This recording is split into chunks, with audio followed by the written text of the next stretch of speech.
que é a verdadeira riqueza? Tem 3 estágios. Quando eu descobri isso também ficou muito simples. Pablo, por que você fica trazendo as coisas para o mundo natural? Porque é aqui que nós estamos.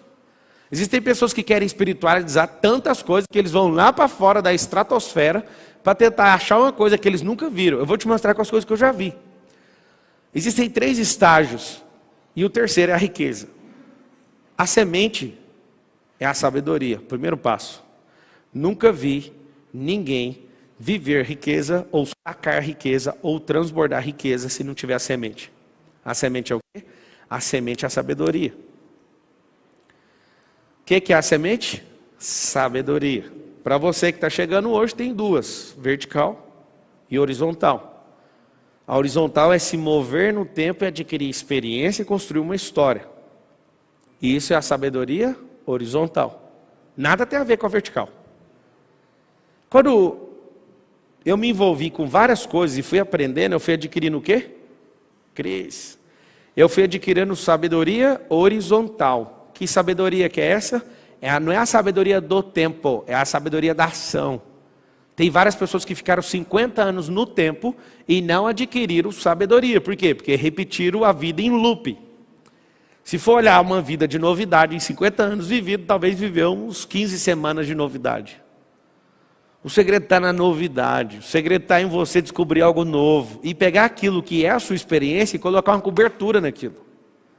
E aí quando você percebe que você vai vivendo algo novo, aquilo vai aumentando o percurso da sabedoria horizontal. E a vertical? A vertical é quando você acessa a fonte. Os maiores inventores do mundo talvez não foram na igreja, mas eles acessaram a fonte. Algumas pessoas se juntam para ir numa igreja para acessar a fonte, um cara que nunca viu falar de Cristo acessou a fonte. Você fala, mas como que isso é possível? Deixa eu te explicar. A sua religiosidade às vezes atrapalha o mover. A sua religiosidade às vezes, o seu jeito que você conhece, Deus atrapalha, porque tem gente que não conhece do seu jeito e acessa. Alguém fala, não, mas não tem lógica isso que você está falando. Também não tem lógica uma mula falar. Aí Deus, quando não acha os religiosos, não ouve, ele fala, mula, vai lá e faz isso para mim. Não tem um pingo de lógica. Quando eu comecei a perceber também que a lógica é uma besteira, a lógica não, a obviedade. O que é óbvio para você não faz parte do sistema lógico da Terra, nem da criação. O que eu me encarreguei em fazer nesses últimos 15 anos? E confesso que está fazendo 16 agora. Eu confesso para você que eu não quis estudar um tanto de gente que conversa borracha. Eu quero olhar só para a natureza e achar a lógica das coisas. A pessoa está lá assim com um problema gigantesco, eu olho, é tão artificial o seu problema, deixa eu ver qual que é o problema de verdade. É só esse aqui? Tá bom, vira só essa chave aqui, está resolvido. Muitas pessoas olham e falam assim, mas como? Está aí, ó. O quanto mais simples você for, mais rico você vai ser. Quanto mais complexo, mais tempo, mais latência vai ter na resposta das coisas que você está criando. Menos você vai conseguir se conectar com as pessoas, menos ousadia você vai ter, porque isso é complexo demais. Para que eu gero riqueza de verdade? Simples. Assim como uma mulher que recebe o sêmen, não sabe explicar dali para frente, você não precisa explicar dali para frente quando a sabedoria entrar. Sacou ou não? Quando a sabedoria entrar em você, que é a semente, inclusive se você quiser pegar um código, está em Provérbios 4:7, vende o que tem para adquirir a sabedoria. Se o senhor falar assim para mim agora, ó, tem uma nova porção, entrega tudo que você tem, alguns milhões de patrimônio, eu pego tudinho e coloco, porque eu sei que é a sabedoria. A sabedoria é uma semente infinita. Quando você coloca ela, não tem como não voltar, é impossível. Se você começar a perceber que terra engravida, atmosfera engravida, gente engravida de ideias, quando você cruza 2 cérebros, existe um sexo no cérebro. Alguém fala, mano, que conversa doida é essa? É simples, o cérebro transa um com o outro. Eu nunca, Pablo Marçal, nunca tive uma ideia sozinho. Nunca. Eu morro de vontade de ficar falando com gente doida. Eu fico ouvindo um doido, para ninguém ficar sabendo, eu sou um também. Eu fico ouvindo um doido, assim, eu doido, e eu falo, cacete de agulha, tem um ano que eu pensei, como é que fazia isso? A pessoa mais doida que eu, falo. Oi? Provérbios 4:7. O que eu quero que você entenda é que todas as esferas do natural, pode ser vento. Eu não sei se você sabe, se der choque em nuvem, solta água. No mundo árabe agora estão usando uns drones do tamanho de jatos para dar choque nas nuvens, para descer água com pressão. Porque é muito alto o teto da nuvem e é muito quente. No meio do caminho, as poucas águas que vão caindo, vão evaporando de volta. E aí o que você faz, amigo? Tem como você fisicamente engravidar uma atmosfera. Com a mente você engravida a atmosfera, com palavras você engravida através das ideias, com sementes você lança na terra, engravida e sai uma árvore, com sementes que o homem carrega na bolsa escrotal, ele transmite isso para o útero feminino e também prospera. Você não consegue entender que todas as coisas prosperam se tiver a semente é a sabedoria. Quando você acha esse negócio, você não quer fazer mais nada, não vender tudo que tem, pegar esse negócio, comprar um campo e ficar lá. É assim que está escrito. Pablo, e aí? O que é a riqueza? A riqueza não é o passo 1, a riqueza não é o passo 2, a riqueza é o passo 3. E qual que é o passo 2? Prosperar. Adquirir a sabedoria. O que acontece com a maioria de vocês? Vocês abortam a sabedoria. Quem chegou aí agora, aperta like. Quem chegou aí agora, aperta o like e compartilha essa bodega dessa live aí. Fala. Você tinha comentado numa palestra sua que Jesus só não foi rico quando ele chegou aqui na terra porque ele não tinha mulher nem filhos. Família. E o propósito? E o propósito? O propósito dele era vir na vinda, não na volta. Era vir à terra para morrer pelos pecados. Levantar os discípulos. E essas duas coisas não precisam de dinheiro. Agora na volta, ele vai governar com o cetro de ferro. Ele perguntou, como é que é seu nome? O Arthur perguntou, numa palestra sua você falou que Jesus não tinha riqueza na vinda porque ele não tinha família. Esse é um dos indícios. Segundo, no propósito dele não envolvia ter riqueza. Não precisava. Era um propósito de se entregar. Interessante que algumas vezes tentaram prender ele corria e fugia, porque não estava na hora. Para você morrer por alguém, você não precisa de grana. Para levantar 12 discípulos também não. Nesses 3 anos e meio, mesmo não precisando, ele tinha um tesoureiro, que era Tiago, depois passou para Judas, e nunca passaram necessidade.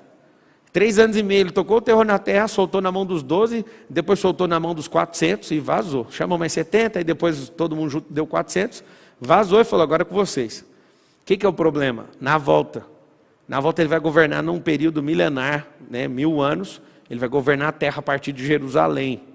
Aí você vai ver quem é rico na terra. Por que Jesus também não teve família? Porque nós somos co-herdeiros dele. Ele não tinha necessidade nenhuma de gerar uma família, sendo que ele é nosso irmão mais velho. Quando você tem compreensão disso, você respira bem fundo e fala, uau. E demora para pegar isso aí. O que eu quero que vocês entendam é o seguinte, essa segunda parte que é prosperar, é só crescer. Prosperar não é dinheiro. Prosperar não é ser bem sucedido. Prosperar não é ter fama. Prosperar não é ter milhões aplicados na conta. Nunca foi, nem vai ser. Prosperar é não interromper a semente. O que é uma gravidez que não prosperou? Foi abortado. O que é não prosperar? Interromper o processo que a sabedoria está desabrochando. Qual criança não prosperou? Aqui morreu. Qual a ideia que não prosperou? Aqui, no caso da ideia é interessante. Você precisa matar a ideia. Ela só prospera, olha só, a semente só prospera no estágio 1 se morrer. Olha que louco. Ideia. Eu tenho uma ideia, aí só é ideia, então não é nada. É só uma semente. Se a semente não cair no chão e não morrer, ela não germina. A germinação é a fase 2 da semente, quando falou assim, ó, eu não quero mais ser semente. Pablo, que doideira é essa? Só que é o seguinte, depois que sai de semente e vira uma planta, ou vira uma raiz, que é o fase 1, você não pode interromper o crescimento. Interromper o crescimento, aborto. Aí acabou a prosperidade e não acessa a riqueza. Só que eu quero que você entenda que quem carrega a riqueza é a semente. Quem carrega a riqueza? Sabedoria. Quando eu toco essa sabedoria, eu preciso de achar uma terra boa. A terra boa, se não tiver, eu posso pegar a semente mais cara do mundo, se eu coloco ela no asfalto, é o tanto de gente que às vezes está assistindo aqui e fica só enchendo o saco. Você joga a melhor semente que existe numa terra ruim, não vai dar. A culpa é da semente? Não. A culpa é de quem é terra ruim e de quem está semeando no lugar errado. Você pode muito bem pegar as melhores sementes e ir numa terra ruim e plantar. Você está insistindo, mas é engraçado. Nada contra o povo. Mas eu gosto de viajar de carro e tem uma estrada na Bahia que é só um deserto. Avassalador, assim, ó, destruído. Chega a alguns lugares, tem pivô de água, que é uma fazenda irrigada, e aí do nada, no meio de um sertão baiano, tem o quê? pivôres e pivôres, um negócio assustador, assim, e muita água, e muito mato, e você fala, o que é isso? Não tem como você não parar, você quer saber que no meio do deserto alguém construiu um oásis. Aí você pergunta, de onde que é esse povo? É lá do sul. Óbvio, né? Não quero falar nem exaltar um, nem rebaixar o outro, é só um fato e uma realidade. O que os caras do sul estão fazendo? Como eles tocaram o terror no sul, agora eles estão comprando as terras baratas desérticas no Brasil, no Mato Grosso, no Tocantins, algumas partes de Goiás, que é só areia, na Bahia, no Pará. Eles fazem o quê? Eles vão para lá, eles não acreditam na terra não, eles acreditam neles. Qualquer terra, é só mexer quimicamente que ela vai prosperar. Eles trabalham a terra primeiro, vai atrás de água, faz perfuração de 300, 400 metros de fundura, acha um leito de água, sobe essa água e planta num lugar assustador. Quando planta nesse lugar, acontece o quê? Uma inveja assustadora, porque o ambiente inteiro é de morte. Quem é que acreditou? Você tem que trabalhar a terra. Pablo, o que é terra? Você é o útero da mulher, é terra, a terra é terra, o cérebro é terra. Sua empresa pode ser terra. Terra é o lugar onde precisa receber semente. Então, a primeira coisa que você tem que fazer para não parar de prosperar, não é só ter a semente, mas é preparar a terra. As pessoas que acreditam que vai chover, elas compram o quê? Um guarda-chuva. Parece que é idiota, mas é porque eu acredito. E se eu acredito, eu vou ser um idiota. Todas as pessoas que acreditam ao contrário do que o movimento está acontecendo, por exemplo, hoje, nesses dias que estamos vivendo no Brasil, várias pessoas falam para mim, para de construir. Eu sou construtor também. Aí alguém fala, você está? Não, eu sou. Eu edifico na vida dos outros, eu edifico lá em casa, eu edifico na minha própria vida. Eu sou construtor, isso não é uma profissão. Só que também construo casas. E aí, não vamos construir não. Aí eu perguntei para um, você vai construir? Não. Você vai construir? Vai não. Eu falei, por isso que eu vou construir. Porque ninguém vai construir, vai dar um colapso no mercado. Aí todo mundo falou, nossa, esses dias não vamos fabricar carro. Eu nunca vi. Na vida você comprar um carro e ganhar 200 mil nele, você já viu isso? Eu estou vendo. Um carro que eu comprei, estou ganhando 200 mil na venda. Eu amo esses dias de crise. Aí alguém fala, tá vendo? Você quer que todo mundo se lasque. Foi eu não, amigo, foi o Adão. Desde o dia que o Adão lançou nós para fora do jardim, nós estamos fodidos. Aí ou você resolve aqui, ou você vira produto disso. O que eu tenho que fazer então? Eu tenho a semente, Pablo, onde eu planto? Planta num lugar que está quimicamente balanceado. É terra, cérebro. Quando a mulher vai engravidar, ela não toma um ácido fólico, sim ou não? Ela tem que mexer na química do corpo. Por quê? Porque come besteira demais, é preocupada demais, é um monte de coisa. Então ela precisa regular, balancear o organismo para recepcionar essa criança para não dar defeito. Olha que coisa. Se você olhar para uma gravidez, você sabe como é que você acessa a riqueza. Qual que é o fruto da prosperidade? É o terceiro passo, riqueza. O que é a riqueza? Criança parindo, respirando, chorando e rindo. Toma aqui, ó, acessou a riqueza. Engraçado, essa riqueza estava guardada aí dentro, e dentro do seu cônjuge, sei lá de quem. Quando vocês se chocaram, né, na fricção lá poderosa, a semente passou para dentro do útero, colou, prosperou. Não atrapalhe a prosperidade, que é o crescimento. Atrapalhou, você não vai acessar a riqueza. Pablo, essas crianças, elas foram inventadas? É uma pergunta que eu tenho para você. Essas crianças foram inventadas, sim ou não? Não foram. Todos nós já existimos antes da fundação do mundo. Foi um download. Quando esse negócio entrou na minha cabeça.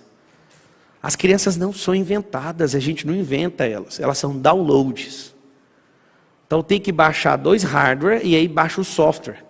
O software começa a bater o coraçãozinho lá com poucas horas, poucas semanas eu acho. E aí na hora que baixa o download do espírito, que é o software, entrou, acabou, amigo. Aonde que estava esse espírito? Dentro de Deus. Quando a gente faz isso, a matéria é baixada, o metafísico é baixado na matéria. Você fala, o que você quer me ensinar com isso? A riqueza é desse jeito, você não vai inventar.